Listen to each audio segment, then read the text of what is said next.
شہر حیدرآباد میں پچھلے کچھ عرصے سے قتل عام کا سلسلہ جاری ہے۔ آئے دن شہر حیدرآباد میں کہیں نہ کہیں کسی نہ کسی وجہ سے قتل عام ہو رہے ہیں۔ اس کی روک تھام کے لیے اور عوام میں شعور بیداری کی غرض سے حیدرآباد ہیومینٹی فاؤنڈیشن کی جانب سے کل رمناس پور میں واقع خواجہ فنکشن ہال میں ایک جلسہ منعقد کیا گیا، جس میں مختلف علماء اکرام نے خطاب کیا۔ ان کے علاوہ مسٹر بیرسر اویسی نے بھی اپنے خطاب میں ان قتلوں کے واردات کے بارے میں کیا کہا، آئیے سنتے ہیں۔ میرے عزیز دوستوں اور بزرگوں، اسی لیے آپ اور ہم کو یہ کوشش کرنا ہے کہ ہم برائی سے روکیں، جو برائی کے اڈے ہیں، جو برائی کی حرکتیں ہیں، اس سے اپنے آپ کو باز رکھیں۔ اور آج کے جلسے کا عنوان ہے کہ قتل۔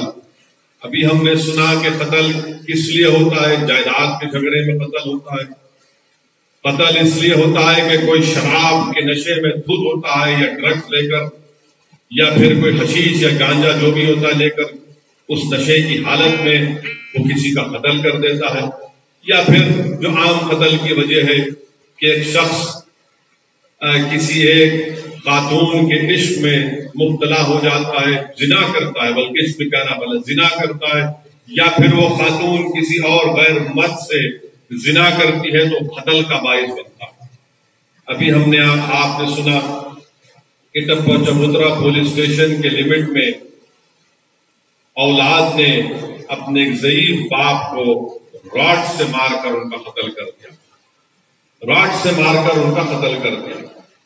آپ اور ہم نے سنا کہ مہدی پٹنم سے آگے ایک ہماری بہن جو وکیل ہے، ان کے سگے بھائیوں نے اپنی بہن کا قتل کر دیا جائیداد کے جھگڑے کے اوپر۔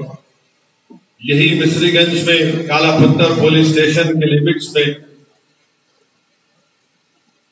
دو نوجوان بلکہ ان کے باپ بھی مل کر کسی کے گھر پر جا کر حملہ کرتے ہیں، وہ اس لیے کہ وہ بچی نے انکار کر دیا کہ میں تم سے بات نہیں کروں گی، حیادار تھی۔ تو اس لڑکے کو، اس کی انا کو، بلکہ اس کی شیطانیت کو ٹھیس پہنچی۔ وہ جب گھر میں جاتا ہے تو بچی کا بھائی روکتا ہے تو اس کو قتل کر دیتے ہیں۔ اس کے معصوم تین بچے چھوٹے یتیم ہو گئے۔ ایسے کئی واقعات۔ کشن باغ کے پاس ایک بھائیوں نے مل کر روکا اس لڑکے کو کہ تمہاری بہن کو نہیں چھیڑنا، تو یہ شخص اپنی بہادری کو اپنا ظلم کرتا ہے اور چاقو مارتا ہے دو لوگوں کو۔ میرے عزیز دوستوں اور بزرگوں، یاد رکھیے اللہ سبحانہ و تعالیٰ قرآن کریم میں، بلکہ علماء کی موجودگی میں گستاخی کر رہا ہوں، سورہ نساء کی آیات مجھے یاد آ رہی کہ اللہ سبحانہ و تعالیٰ فرماتے ہیں کہ جو کسی انسان کا قتل کرتا ہے وہ جہنم میں رہے گا، اللہ اس پر لعنت بھیجتا ہے، اللہ اس پر بہت بڑا عذاب اس پر نازل کرتا ہے۔ اور قیامت کے دن سب سے پہلے اگر کسی کا حساب کتاب ہوگا تو ناحق قتل کرنے کا ہوگا۔ قیامت کے دن اگر حساب کتاب تو سب کو گزرنا ہے، ان لوگوں کا حق ہوگا جو ناحق کسی کا قتل کرتے ہیں۔ اور حدیث شریف میں آیا، بلکہ بخاری شریف کی حدیث ہے کہ جو ایک آدھی کلمے کے برابر کسی اور شخص کا ساتھ دیتا ہے قتل کرنے کے لیے، تو اللہ کے رسول صلی اللہ علیہ وسلم نے فرمایا کہ وہ حشر کے میدان میں ایسا آئے گا کہ اس کی پیشانی پر لکھا ہوگا کہ میں اللہ کی رحمت سے مایوس ہوں۔ تو یاد رکھیے، اور حدیث شریف میں یہ بھی آیا کہ جس کو یہ لوگ قتل کرتے ہیں وہ اسی حالت میں اللہ کے عرش کے سامنے آ کر کہے گا کہ یا اللہ اب تو مجھ سے انصاف کر، اب تو مجھ سے انصاف کر۔ یاد رکھو یہ دنیا فانی ہے، یہاں بڑے بڑے لوگ آئے چلے گئے اور آتے رہیں گے اور جاتے رہیں گے، مگر ہمارا تو ایمان یہ ہے کہ ہم جب مریں گے تو دوبارہ اٹھائے جائیں گے۔ نیکی اور بدی کا حساب گناہوں کا اللہ کرے گا۔ تو جو لوگ یہ قتل جیسی گناہ کبیرہ ہے، علماء بتائیں گے آپ کو قتل دین اسلام میں گناہ کبیرہ، بلکہ حدیث شریف میں آیا کہ شرک کے بعد سب سے بڑا گناہ اگر کوئی ہے تو قتل ہے۔ شرک کے بعد سب سے بڑا گناہ اگر ہے تو قتل ہے۔ آپ اندازہ لگائیے کہ ایک ضعیف باپ کو راڈ سے مارنا ایک حقیر جائیداد کے لیے، اور اگر اس شخص کو معلوم ہوتا جس نے اپنے باپ کو اولاد کو معلوم ہوتا کہ اس نے اپنے باپ کا قتل کیا، تو قرآن کریم میں بنی اسرائیل میں اللہ فرما رہا ہے کہ میری عبادت کرو، ماں باپ کا خیال رکھو۔ اللہ قرآن میں فرما رہا ہے کہ جب ضعیف ہو جاتے ہیں تو ان کو اف تک مت کہو۔ اللہ سکھا رہا ہے کہ جب وہ ضعیف ہو جاتے ہیں تو دعا کرو تو مجھ سے کہ اللہ ان پر رحم فرما جس طرح مجھ پر رحم فرماتے تھے۔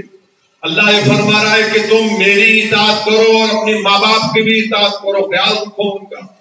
ابن عباس رضی اللہ تعالیٰ عنہ فرماتے ہیں کہ قرآن کریم میں سے 3 چیزوں کا ذکر کرتے ہیں کہ اگر ایک کریں گے اور دوسرا نہیں کریں گے تو عبادت قبول نہیں ہوتی۔ وہ کیا ہے کہ نماز بھی پڑھو، اللہ کہتا ہے نماز پڑھو اور زکوٰۃ ادا کرو۔ اگر آپ نماز پڑھیں گے زکوٰۃ ادا نہیں کریں گے تو آپ کی عبادت قبول نہیں ہوگی۔ اللہ کے رسول صلی اللہ علیہ وسلم کے تعلق سے اللہ فرما رہا ہے کہ رسول کی اطاعت کرو، اللہ کی اطاعت کرو، آپ ایک کی کریں گے دوسرے کی نہیں کریں گے، عبادت غیر۔ اگر آپ اللہ کی عبادت کریں گے اور ماں باپ کی اطاعت نہیں کریں گے تو عبادت قبول نہیں۔ آپ اندازہ لگائیے کہ اللہ قرآن میں بول رہا ہے کہ اف تک مت کہو، اف تک مت کہو، مگر یہ ناخلق اولاد ایسی ہے کہ ایک حقیر جائیداد کے لیے اپنے باپ کا قتل کرتی ہے۔ تو ان لوگوں کے دلوں میں نہ اللہ کا خوف ہے، نہ ان کو قرآن کی تعلیمات سے باخبر ہے، نہ ان کے دلوں میں انسانیت ہے، ان کے دلوں میں کوئی انسانیت ہے۔ آپ اندازہ لگائیے کہ اس باپ نے ان اپنی اولاد کے لیے جب وہ پیدا ہوئے ہوں گے کتنی تکالیف اس نے نہیں اٹھائیں گے، ان کو پالنے کے لیے، ان کو پڑھانے کے لیے، ان کو کپڑا پہنانے کے لیے، ان کو کھانا کھلانے کے لیے، کیا کیا اس نے تکالیف نہیں جھیلی، مگر ایک جائیداد کے لیے آپ راڈ اٹھا کر اپنے باپ کو مار دیے۔ اب کیا جواب دیں گے؟ مرنا تو ہے ایک دن، سب کو مرنا ہے۔ اور پھر دوسری چیز میرے عزیز دوستوں اور بزرگوں، یہ جو اللہ قرآن میں فرما رہا ہے کہ زنا کے قریب مت جاؤ، زنا کے قریب مت جاؤ۔ آپ سوچئے کہ ارے گناہ ہے، گناہ ہو اس کے قریب مت جاؤ۔ اللہ فرمائے گناہ زنا کے قریب مت جاؤ۔ ارے جہنم کے بھی دروازے سب سے بدبودار دروازہ اگر حدیث شریف میں آئے تو ان لوگوں کے لیے جو زنا کرتے ہیں اور بغیر توبہ کرے مر جاتے ہیں، تو زنا پر جہنم کا سب سے بدبودار دروازہ۔ ارے کوئی فکر نہیں، کسی چیز کی فکر نہیں ہے، ڈر ہی نہیں ہے۔ اور پھر حد تو یہ ہے کہ اگر گھر میں جہیز کی لعنت، گھر میں بہو پر ظلم، بہن کی شادی نہیں ہو رہی ہے جہیز کی لعنت کی وجہ سے، اور باہر نکل کے دیکھتے ہیں کہ ہاں ہماری برخے میں بچی ہے، کیسا اس کے ساتھ جا رہی، یہ عجیب مزاج ہے، گھر کی فکر نہیں ہے۔ اللہ کے رسول صلی اللہ علیہ وسلم نے کیا فرمایا کہ تم میں سب سے بہترین وہ شخص ہے جو اپنے گھر والوں سے اچھا ہے۔ گھر کی فکر کرو، کبھی گھر کی تو فکر کرو، گھر میں اچھے ہو جاؤ، اپنی بیوی سے، اپنی ماں سے، اپنے بھائی سے، اپنے بہن سے۔ رسول اللہ صلی اللہ علیہ وسلم حدیث موجود ہے، تم میں سب سے بہترین وہ ہے جو اپنے گھر والوں سے اچھا۔ اور پھر اگر گھر میں آگ لگی تو آگ کو بجھا سکتے، مگر سب سے بڑی آگ غصہ ہے، یاد رکھو آپ۔ یہ غصے کی وجہ سے گھر جل جاتا ہے، گھر برباد ہو جاتا ہے، اس کو کون بجھاتا ہے؟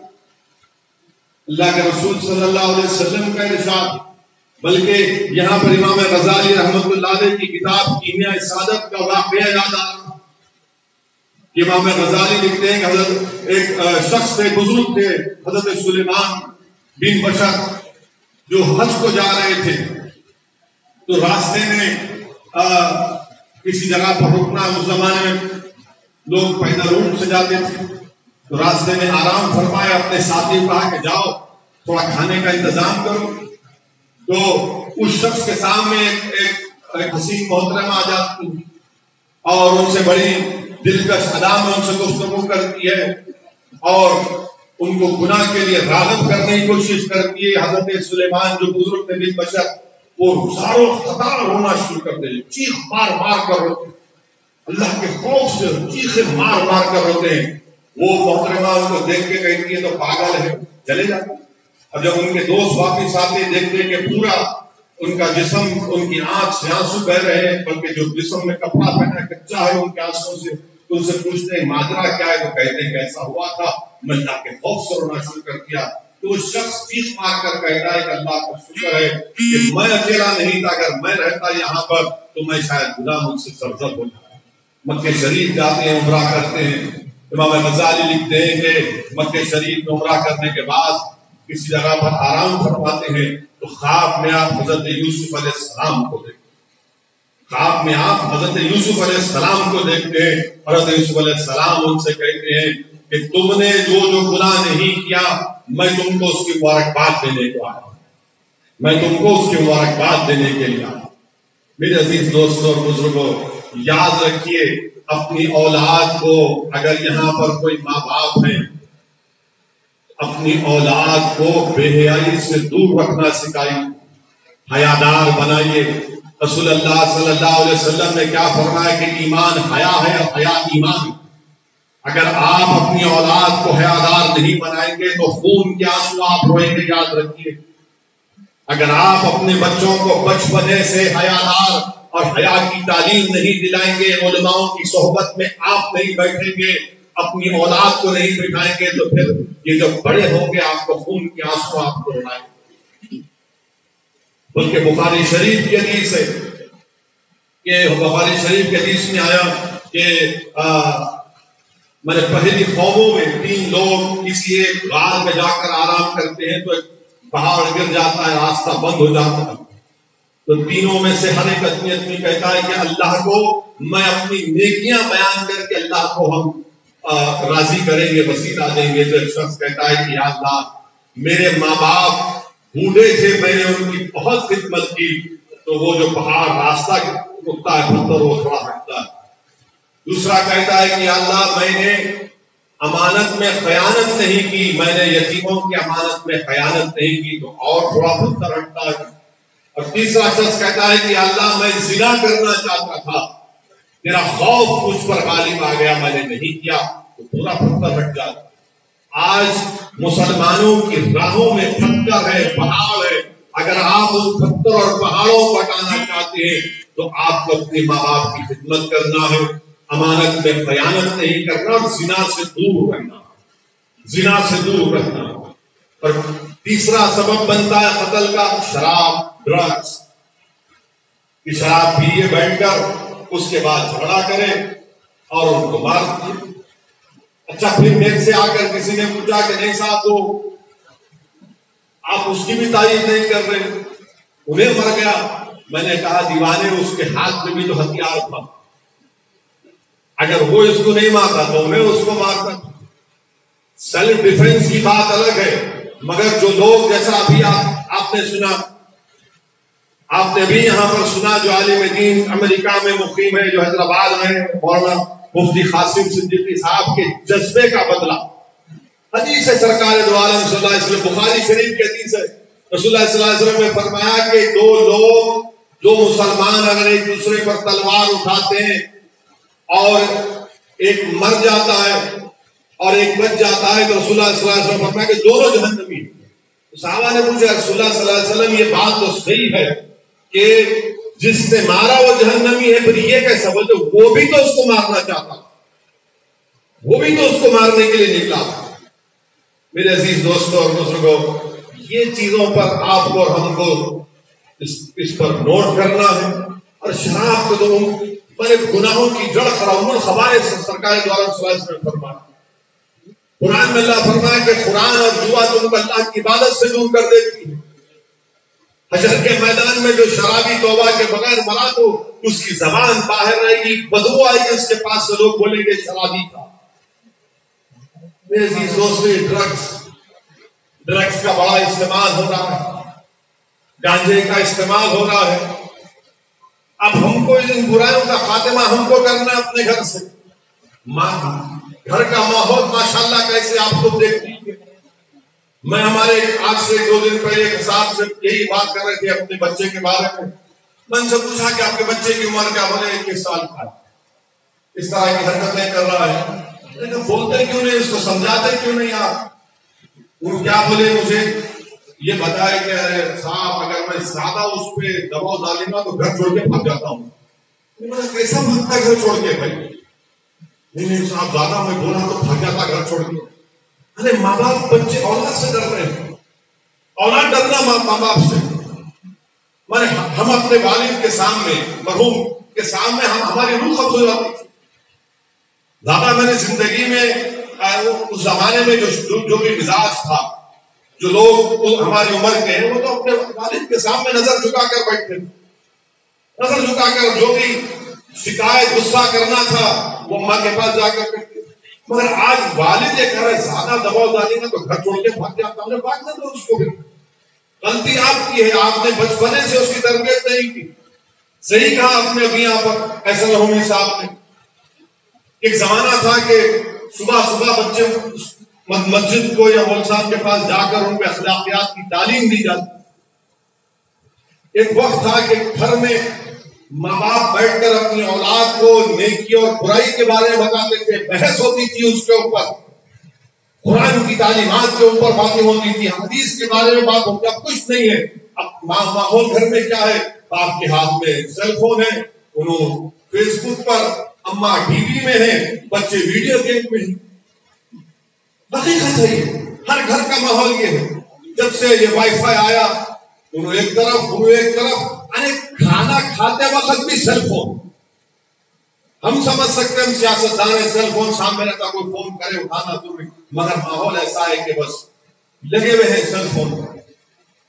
نہ باپ کو فکر اولاد کی، نہ اماں کو فکر، نہ بیٹوں کو اپنی فکر، نہ تو گھر کا ماحول کیا ہوگا؟ مانے بجائے اپنے ماں باپ سے قریب رہنے کے وہ اپنے دوستوں کو اپنے ماں باپ کے برابر سمجھتا ہے، ان سے زیادہ محبت کرتا ہے. یہ حقیقت ہے آج کے معاشرے کی، اور اس کی ذمہ داری ہم پر عائد ہوتی ہے. اس کی ذمہ داری ہم پر عائد ہوتی ہے. آج پوری انسانیت ترس رہی ہے، مسلمانوں سے کہہ رہے ہیں کہ ہم کو رسول اللہ صلی اللہ علیہ وسلم کی تعلیمات سے ہماری پیاس کو بجھاؤ، اور ہمارے نوجوان کام میں بتائیں. یاد رکھیے اگر ہمارے نوجوان میں اسی طرح کا یہ ارتداد، یہ تمام فتنے بڑھتے جائیں گے تو قوم گر جائے گی. خدا نخواستہ آپ قوم اور ملت کا مستقبل ہے. اگر آپ ان برائیوں کے راستے پر چلے جائیں گے تو پھر کیا ہوگا بتائیے.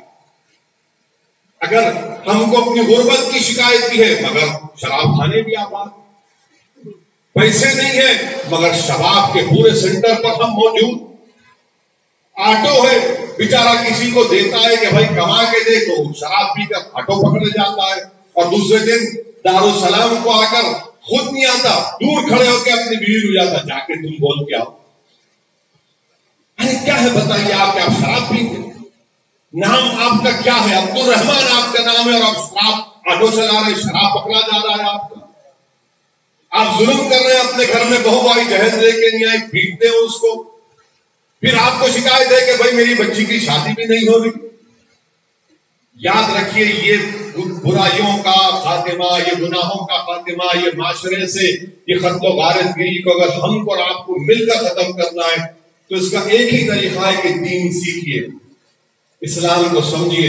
اسلام صرف یہ نہیں ہے کہ جمعے کے دن چلے گئے ذرا کٹر لگا کے، یہ نہیں. دین سمجھیے. علماء کے صحبت میں بیٹھیے، علماء کے صحبت میں بیٹھیے، اپنے ماں باپ کی عزت کریے، اپنی ماں کی قدر کریے، اپنی بیوی کی عزت کریے، اپنی بیوی سے محبت سے پیش آئیے.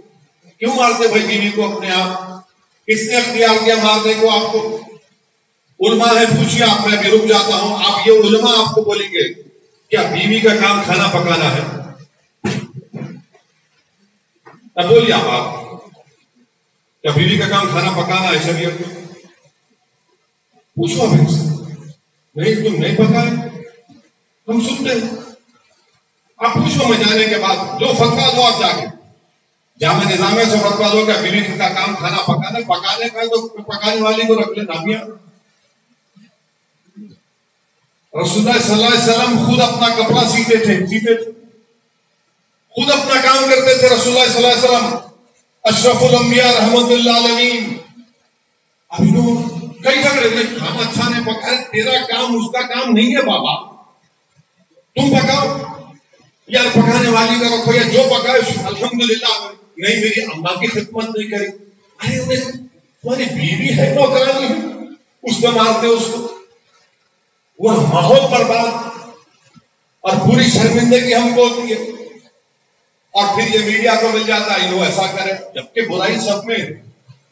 یہ صرف مسلمانوں کے تک نہیں ہے, بلکہ ہم نے دیکھا پرانے شہر میں ایک شخص نے اپنے 2 سال کے بیٹے گلا کاٹ دیا.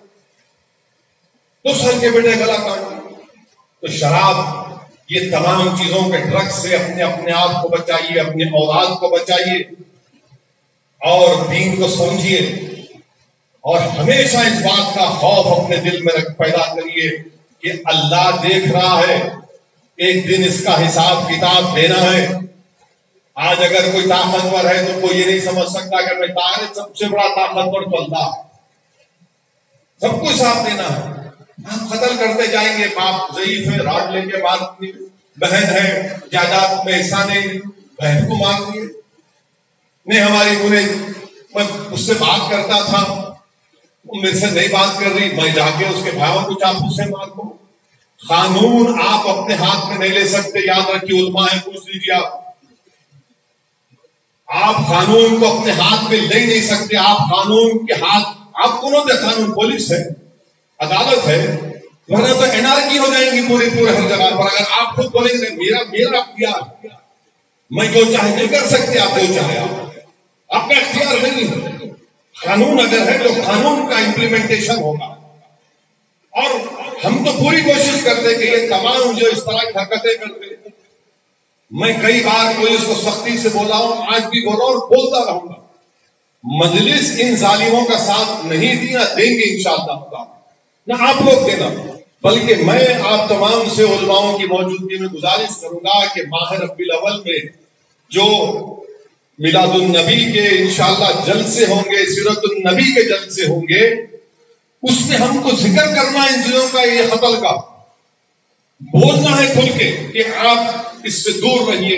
اور وہ جو لوگ کر رہے ہیں ان کی مذمت کرنا, ان کی مذمت کرنا ہے. بالکل میں یہ نہیں کہہ رہا ہوں کہ ان کا سوشل بائیکاٹ کرو ورنہ کل میڈیا چلائیں گے تو ایسا بولے. میں کہہ رہا ہوں کہ مذمت کرنا ہے لوگوں کو, دوری اختیار کرو آپ. اور پھر رشتہ داروں سے تعلقات منقطع کرنا کس بات سے میرے بھائی؟ آپ کو معلوم ہے ہم زین العابدین کیا فرمائے اپنے بیٹے امام باقر سے؟ فرمائے کہ تم ان لوگوں کے ساتھ مت بیٹھو جو رشتہ داروں کو توڑتے ہیں, کیونکہ امام زین العابدین نے فرمایا کہ قرآن میں اللہ 3 مرتبہ ان کو ملعون کہا جو رشتہ داروں کو, جو رشتوں کو توڑتے ہیں, جو رشتوں کو توڑتے ہیں. حضرت ابو ہریرہ رضی اللہ تعالیٰ عنہ حدیث سنا رہے رسول اللہ صلی اللہ علیہ وسلم کی, اور بول رہے کہ اگر اس میری محفل میں وہ لوگ ہیں جو اپنے رشتہ داروں سے تعلقات منقطع کیے, اٹھ کے چلے جاؤ, اٹھو نہیں بیٹھنا. ایک نوجوان اٹھ جاتا, بڑی تکلیف ہوتی ہے, اپنی پھپھی سے جا کر بولتا کہ پھپھی جان مجھ سے غلطی ہوئی, مجھے معاف کر دو, آپ مجھے معاف کر دو. پھپھی بڑی خوش ہو جاتی ہے, بولتی تم جا کر دوبارہ حضرت ابو ہریرہ سے پوچھو کہ انہوں نے کیوں کہا. تو جا کر حضرت ابو ہریرہ سے پوچھتے کہ میری پھپھی سے میرے تعلقات خراب تھے, میں درست کر لیا, مگر انہوں نے آپ سے پوچھا کہ آپ نے یہ کیوں کہا کہ اس محفل سے اٹھ جاؤ جو اپنے رشتہ داروں سے تعلقات کو منقطع کر لیتے. تو حضرت ابو ہریرہ رضی اللہ تعالیٰ نے فرمایا کہ رسول اللہ صلی اللہ علیہ وسلم رشتہ داروں سے اپنے تعلقات کو برقرار رکھیے. اگر کوئی دولت مند ہو گیا, اللہ نے دولت دی, تو خیال رکھو غریبوں کا, کچھ تو مدد کر سکتے نہیں. میں یہ تمام چیزوں کی اصلاح کرنا ہے جو علماء کرام نے فرمایا. یقیناً محلے کے بڑے لوگوں کو معلوم ہوتا ہے کہ بھئی ان دونوں میں ٹینشن ہو رہا, دونوں کو بلاؤ, کان پکڑ کر بٹھا کر ان کو سمجھاؤ. نہیں سمجھ میں آئے 102 مرتبہ سمجھا, نہیں سمجھ میں آئے تو جا کر پولیس کو بولیے کہ یہ دونوں کچھ کر سکتے, تو پولیس حرکت میں آتی. ہم کو بولیے مگر یہ کیا ہے, چاقو لے کے مار رہے ہیں, روڈ پہ مار رہے ہیں, انسان ہے, انسانیت ہے. اور آپ کیا کر رہے ہیں, کون سی مثال پیش کر رہے ہیں؟ یعنی ایک مسلمان جو ہے مدھیہ پردیش اندور میں چڑیا بیچتا ہے, چڑیا نہیں بیچا جا رہا, اس کو مار کے جیل میں ڈال دیا گیا, تم یہاں ختم کر رہے. 22 لوگوں کو CAA کے پروٹیسٹ میں گولی مار کر ہلاک کر دیا گیا, شہید کر دیا گیا اتر پردیش میں. یہاں تم گولی مار رہے اپنے باپ کو. پتہ ہے کہ یہاں کیا ہو رہا ہے دنیا میں, اور ہم جو ہے یہاں بیٹھے ہوئے. اس طرح کی بدتمیزی اور اس طرح کے من غلاظت ہے، یہ شیطانیت ہے، یہ بری شیطانیت ہے. اس کی ہم تمام کو مذمت کرنی چاہیے، کھل کے مذمت کرنی چاہیے. ارے نہیں انہیں بہت ٹائگر ہے، انہیں بہت بڑا وہ ہے، وہ کوئی کہیں گے، کوئی یہاں میرے کو بولے کوئی اسٹک گینگ ہے، کہیں کی اسٹک گینگ چٹوں میں سے محلے پر ڈال دوں گا، کوئی اسٹک گینگ کی بات کرے گا. انہیں وہ کرنا کہ کہیں کون سے گینگا ہے تم لوگ، کہاں کے گینگا ہے تم لوگ. ارے بڑے بڑے ہم وہ کرے، کیا کرتے آپ؟ کچھ نہیں کر سکتے آپ. ان لوگوں کو جو گنڈا قسم کے عناصر ہیں، جو یہ ظلم کرتے ہیں، ان سے نفرت کرنی چاہیے، ان کی مذمت کرنی چاہیے، اور ہم آپ کے ساتھ تھے اور ٹھہریں گے ان کے خلاف انشاءاللہ. ہم کو ان لوگوں کی ووٹ کی ضرورت نہیں ہے، نہ ان کی تعریف کی ضرورت ہے. میں دیکھ چکا ہوں اپنی سیاسی زندگی میں، بڑے بڑے باغڑوں کو دیکھ چکا ہوں میں، سامنے آ کے بہت بڑے باتیں کرتے تھے. ہم سب کو دیکھ چکے ہیں اور دیکھیں گے انشاءاللہ، زندگی باقی رہے گی. میں ایک بار آج سے 96-97 کی بات یاد ہے، مجھے یاد آ رہی کہ بولے صاحب انہیں بہت بڑا ہے، اس کا بہت بڑا اثر ہے. ارے بولا کون ہے بھائی؟ میں نے اتنے اس پہ اتنے کیسا کرا ہوں. اخر ہم نہیں ملے، الیکشن کے بعد میں ملے. ارے نہیں ملے، ملا نہیں اس لیے نہیں ملا کہ بولا گیا کہ آپ کے اوپر اتنے کیسا ہے. بولے ہاؤ صاحب ذرا اپنا اثر رہتا. بولا بابو تم بھول گئے، سب سے بڑا پہلوان میں ہوں. سب سے بڑا پہلوان میں ہوں یہاں کا. بولا ہوشیار رہنا، اب دوبارہ حرکت نہیں کرنا. یہ کرنا پڑے گا، یہ بتانا پڑے گا. خالی نعرے مارنے کا نہیں، ان سے نفرت کرنا. آپ لوگ اگر میں آپ کو بولوں گا بیت الخلاء میں جا کے ایک گھنٹہ بیٹھو تو آپ بولیں گے کیوں بیٹھوں؟ میں بدبو برداشت کروں. یہ بدبو دار، یہ ظلم بدبو، یہ قتل کرنے والے، یہ جوا کھیلنے والے، ڈرگس کرنے والے، شراب پینے والے، ماں باپ کو مارنے والے بدبو دار غلیظ انسان ہیں. اللہ ان کو ہدایت دے، ہم کو بھی اللہ محفوظ رکھے. میرے والد کا انتقال ہو کر 13 سال ہو گئے، مگر اللہ بہتر جانتا ہے کہ کوئی دن نہیں جاتا کہ جب میں اپنے والد کو یاد نہیں کرتا. اور جن کے والد زندہ ہے آپ ان کو مار رہے ہیں. بتائیے آپ کیا جواب دیں گے حشر کے میدان میں، جب وہ ظریف پاک اس خون آلودہ جسم کے سامنے، اللہ کے عرش کے سامنے کھڑے ہو کر بولے گا اللہ انصاف کر دو. انصاف ہوگا، ضرور انصاف ہوگا. اللہ انصاف کرنے والا، اللہ انصاف کرنے والا. اور کوئی لوگ یہ سمجھ رہے ہیں کہ ایسا کہ یاد رکھو تم جو یہ قتل کر رہے ہو، تم پہ حدیث میں آیا کہ تمہاری چہرے سے برکت اڑ جاتی، تمہاری روزی میں کمی آتی اور تمہاری موت جلدی ہوتی. یہ حدیث ہے. 6 چیزیں بتائیں گے رسول اللہ صلی اللہ علیہ وسلم کہ جو قاتل ہوتا ہے، جو شرابی ہوتا ہے، جو زانی ہوتا ہے، سب چیزیں ہیں. آپ دیکھو ان لوگوں کو، آپ کچھ مت بولو، چہرے دیکھو ان کے. چہروں سے ظاہر ہوتا ہے کہ گناہ گار ہے. اللہ معاف کرے، سے چہرے عجیب و غریب نظر آتے ہیں لوگوں. کوئی قسم کام میں سکون نہیں دکھتا ان کے چہروں پر. گناہ اتنا کرتے کہ سب چیز خراب ہو جاتی. تو میری آپ سے گزارش ہے کہ ان چیزوں کی مذمت کرنا ہے، بلکہ آنے والے میلاد النبی کے جلسوں میں ہم کو کھل کر ان برائیوں کا ذکر کرنا ہے، مذمت کرنا ہے، اور عوام کو نفرت کرنا ہے. آپ کو نفرت کرنا چاہیے ان لوگوں سے، ان سے نفرت کرنی چاہیے. نفرت کرو ان لوگوں سے. ان کو آپ کو عزت مت دو، ان لوگوں کو جس طرح کی حرکت کرتے ہیں. اب پورا اور کسی کو قانون توڑنے کا اختیار نہیں. ارے یہ کون سی بات ہے کہ اگر زنا کے قریب مت جاؤ، مگر اگر ایک مسلمان بچہ اور بچی گئے تو آپ کو کچھ نہیں بولتے. نہیں اپنے بچے ہیں، کیا مطلب؟ گناہ ہے نا، وہ بھی تو گناہ ہے. کیسے خاموش بیٹھیں گے اس کو آپ؟ مگر قانون آپ نہیں توڑ سکتے. آپ اپنے گھر کا ماحول صحیح کرو، اس کے ماں باپ کو جا کر خاموشی سے بات کر کے سمجھاؤ. ایک محلے میں تماشا مت کریے، اس بچے اور بچی کو سمجھائیے کہ بھائی دین یہ ہے، دین کے تقاضے یہ ہے، دین یہ آپ سے مطالبہ کرتا ہے. آپ کی اچھائی، آپ کے لیے اچھائی، دین دنیا میں آپ کو کامیابی ملے گی. تو میرے عزیز دوستوں اور بزرگوں، یہ چند ایک اہم اجلاس آج پر رکھا گیا. میں پھر سے آپ تمام کا شکریہ ادا کرتا ہوں، ہمارے معزز علماء کرام کا بھی شکریہ ادا کرتا ہوں، اور اس امید سے اپنی بات کو ختم کروں گا کہ ہم لوگ کم سے کم اپنے دل میں ان ظالموں سے نفرت پیدا کریں. ان سے ہم نفرت پیدا کریں گے. اور اگر ہم کو معلوم ہو رہا کہ محلے میں کسی 2 گروپ میں کوئی ٹینشن ہو رہا ہے تو یہ صحیح کہا احسن ہومے صاحب کہ ہم کو آگے بڑھ کر ذمہ داروں کو سمجھانے کی ضرورت ہے، اور سمجھانے کے بعد پولیس کو ایک نوٹس دینا کہ دیکھو یہ ٹینشن ہو رہا ہے، تو پولیس بھی حرکت میں آتی ہے۔ ایک انسان ہے بھائی، کسی کی جان لینے کا اختیار آپ کو نہیں ہے، کسی کو اختیار نہیں ہے کسی کی جان لینے کا، آپ کو کوئی اختیار ہی نہیں ہے کہ آپ کسی کو چاقو ماریں، کسی کا خون بہائیں، یہ تو انارکی ہو جائیں گے پھر، اور اسی طرح ہم لوگ جا رہے ہیں۔ اور ہم میڈیا سے ہی بولیں گے کہ آپ لوگ بھی ذرا اچھی رپورٹنگ کرو، صحیح بتاؤ، مخالفت کرنا ہے کرو، میرے کو فرق نہیں پڑتا، 56 مخالفت کرے کچھ نہیں ہوا الحمدللہ، مگر جو سچائی ہے جو صحیح ہے وہ بتاؤ۔ آپ مجلس کی مخالفت میں آپ اتنا مت بہ جاؤ کہ پھر آپ کی کریڈیبلٹی پر لوگ سوال اٹھائیں۔ تو آپ کی کریڈیبلٹی کو، انٹیگریٹی کو انٹیکٹ رکھیے۔ صحافی جو ہے صحافت کرنا، سیاست کرنا ہے تو ٹوپی اتار کے مقابلہ کرنا، ہم شروع سے بولتے ہیں آپ کو اگر مقابلہ کر رہے ہیں ہم ویلکم، ہم کو پیچھے، ہم ہندوستان کے کونے کونے میں جا کے مقابلہ کرنا، یہ ہمارے گھر میں نہیں کریں گے، کر سکتے اور کریں گے انشاءاللہ تعالی خیر۔ بہرحال وہ الگ ٹاپک ہے، ایک چیز یاد آ گئی ذہن میں تو مناسب سمجھا کہ وہ اس بات کو بھی رکھ دوں، کیونکہ وہ بھی معاشرے کے لیے ضروری، آزاد صحافت ضروری ہے، مگر آزاد صحافت فیکچوئل ہونا چاہیے، سچائی پر مبنی ہونی چاہیے۔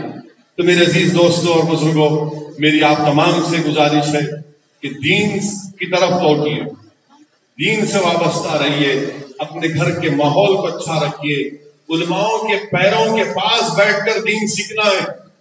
حضرت گوگل پہ آپ نہیں دیکھ سکتے، اسلام نہیں سیکھ سکتے گوگل پہ آپ، یہ یوٹیوب پہ جا کے انہوں کیا بولے وہ بھی نہیں ہے۔ آپ کو دین سیکھنا ہے، فنڈامنٹل دین کے کیا ہے اس کو سمجھنا ہے، اور ایک اچھے انسان کو بننا ہے۔ اور اسی وقت ہوگا جب آپ کے گھر کا ماحول اتنا اچھا ہو جائے گا کہ آپ کا گھر ایک جنت کا گوشہ بن جائے گا انشاءاللہ۔ وآخر دعوانا الحمدللہ رب العالمین۔